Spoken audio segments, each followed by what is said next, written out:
of this devastating hurt? What can come out of this devastating hurt that has been brought to me through my sister, through my brother? This has nothing to do with you. This person talked about me. This person did this. And I'm hurt by this. What glory do you get by this? What benefit comes out of this? I don't understand. Pain and suffering. And what you fail to realize, the more loss, the more pain and suffering that you endure, the more you recover. See, it means nothing. It means absolutely nothing if you can prove that that person owes you a duty. It means absolutely nothing that they failed at it, and you can show that they failed at it. If you suffer no damages, you have nothing to recover. So that's the why behind those things that you're going through. That's the why behind it. God has to allow your pain and suffering. He has to allow some type of damage so you may be able to recover. And then you may say, well, does it have to be so grievous? Does it have to be so painful? My God, now I don't think I can make it through this. But you know, you find yourself enduring through it. And you say, how in the world? And God takes you through that. And then he comes around and he throws another blow. And God takes you through that. And what you fail to realize is what you're doing is you're building up your paycheck. You're building up the things that God's recovering that he's going to give to you. When you're going through your suffering and you're going through, the more painful and the more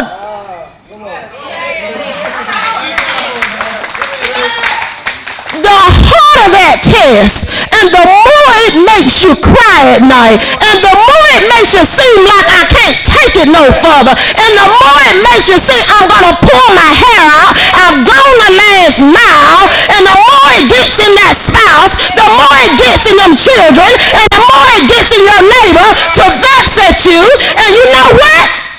It's coming back. You just don't get a reward for what you went through. He said, that's why he told Job, he gave him double. Job suffered a loss. He suffered a great loss. But God, it turned around the end, you know, I was saying to myself, well, it's good. It's a good thing he got double. But the thing about it, why did he give him double? When you go through a tragedy like what Job went through, it's one thing to lose materials, because you can replace materials, but you try losing a child. Losing not just one child, but all your children at one time, and everything that you own at one time, that's a loss. And you know, and whenever the devil uses different ones to orchestrate your tests and your trials, and it may be an ugly trial, and that person know what they're doing, will hurt you to your very heart. And I'm talking about, it ain't nothing like a church hurt. I'm sorry, I'm being real. I've been hurt before. And I'm telling you something, it ain't nothing like being hurt by people that call them children of God. I'm God's child. It ain't nothing like being hurt by them folks. And I call them folks. Yes, I did. It ain't nothing like being hurt. But I'm going to tell you something. God don't only bless you for enduring it as a good soldier, but God turns around, you know what he does? Just like he used the ones in the Old Testament, just like he used the ones that come against the children of Israel. Now he used them as a tool to come against them. Now he was just only doing, it didn't kind of seem fair. They were only doing pretty much what he was allowing them to do, but God turned around and came back and whooped them for coming against his children. So what does that tell you? When man comes against you, I don't care who it is.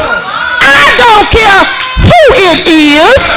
When they come against you, it is not profitable unto them to grieve God's child. It is not profitable unto them. You're coming to know what it feels like to suffer a loss. And a lot of times we don't want to lose things, and we will fast and we will pray and we will tell God, Lord, make a way, God. Father, you move, God. Lord, you fix this like only way you know can. And you know you pray, you do all that, and then God don't do it. Then what you do? I have experienced that. I prayed, I believed God, the prophets gave me words, I took them, I believed them, I stood on them, and yet God didn't do it. What you gonna do? I'm gonna tell you something about going through. If you don't watch yourself, you will become to be a bitter person. It will make you bitter. It will cause you to be resentful. It will cause you to have hatred.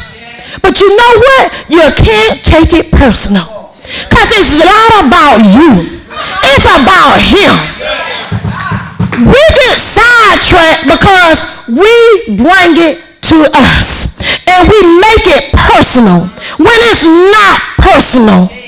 But it hurts us to our heart and it pierces our heart so deeply.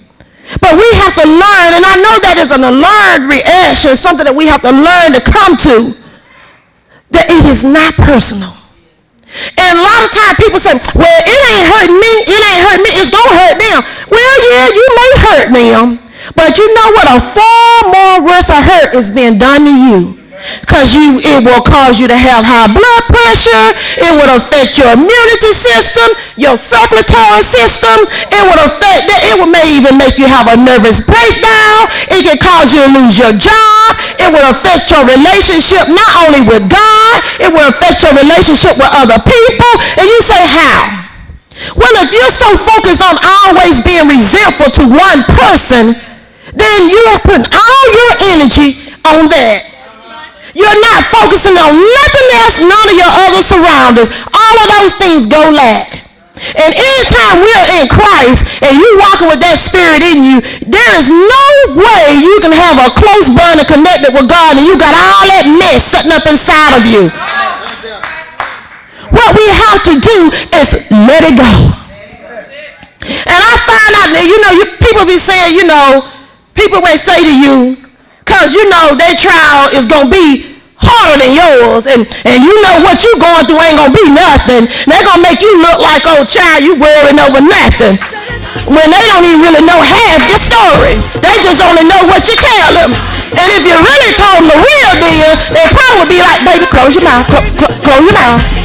But you don't put it out there. Feeling down, that Satan had you bound.